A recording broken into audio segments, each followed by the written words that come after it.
nomor urut 2 untuk bertanya kepada calon presiden nomor urut 1. Waktu Bapak 1 menit dimulai dari sekarang. Mas Anies pernah jadi gubernur 5 tahun di DKI. Anggaran DKI setahun sekitar 80 T. Jumlah penduduk Indonesia DKI 10 juta kira-kira kurang lebih. APBD Jawa Barat 35 T, jumlah penduduknya 50 juta, 5 kali DKI.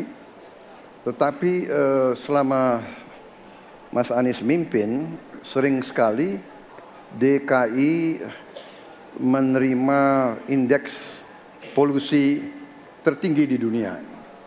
Bagaimana dengan anggaran 80 T, Pak Anies sebagai gubernur tidak dapat berbuat sesuatu yang berarti untuk mengurangi polusi? Terima kasih. Waktunya masih ada, Bapak? Sudah cukup? Baik, kita akan lanjutkan pada calon presiden nomor urut 1. Kami beri kesempatan untuk menjawab pertanyaan selama 2 menit, dimulai dari sekarang. Pak Prabowo, terima kasih atas pertanyaan yang bagus, tetapi kurang akurat. Saya akan jelaskan, Pak.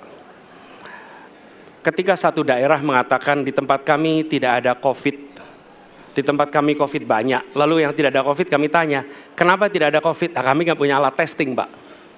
Karena tidak punya alat testing, maka tidak ada COVID. Yang punya alat testing, maka ada COVID. Okay? Saya tidak tanya COVID, saya tanya polusi. Boleh saya selesaikan dulu? Ya. Jadi, apa yang terjadi? Di Jakarta kami memasang alat pemantau polusi udara.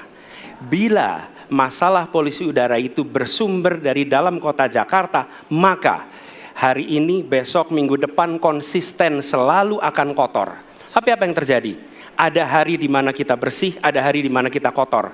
Ada masa minggu pagi, Jagakarsa sangat kotor. Apa yang terjadi? Polusi udara tak punya KTP.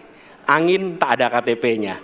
Angin itu bergerak dari sana sini. Ketika polutan yang muncul dari pembangkit listrik, tenaga uap, mengalir ke Jakarta, maka Jakarta punya indikator, karena itu Jakarta mengatakan ada polusi udara. Ketika anginnya bergerak ke arah Lampung, ke arah Sumatera, ke arah Laut Jawa, di sana tidak ada alat monitor, maka tidak muncul.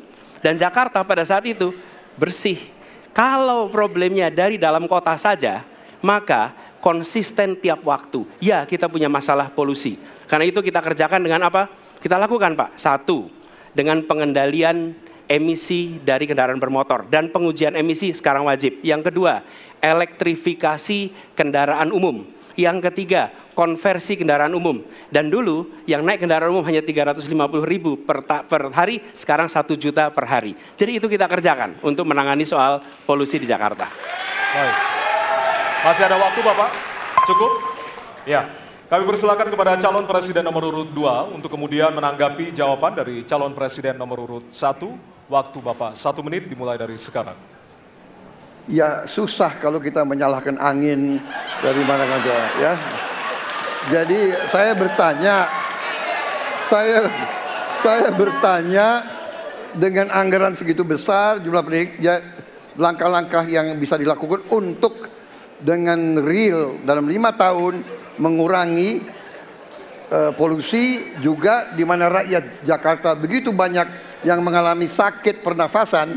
Jadi saya kira kalau kita dengan gampang menyalahkan angin, hujan dan sebagainya, ya mungkin tidak perlu ada pemerintahan kalau begitu, ya. Terima kasih. Masih ada waktu? Akan menambahkan? Cukup.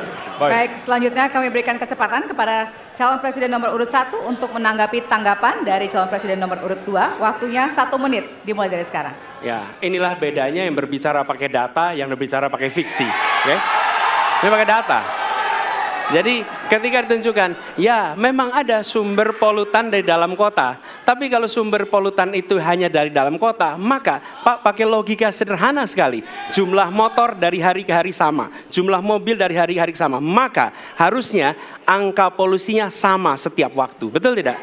Tapi jumlah motor sama, jumlah mobil sama, ada kita sangat polusi. Ada sisi sangat tidak polusi. Nanti kalau perlu saya kirimkan gambar satelitnya kepada Bapak. supaya Bapak bisa menyaksikan.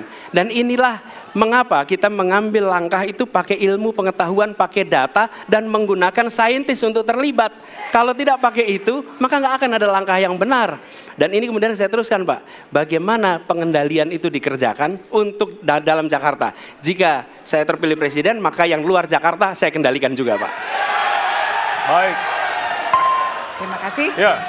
Dan selanjutnya kami akan beri kesempatan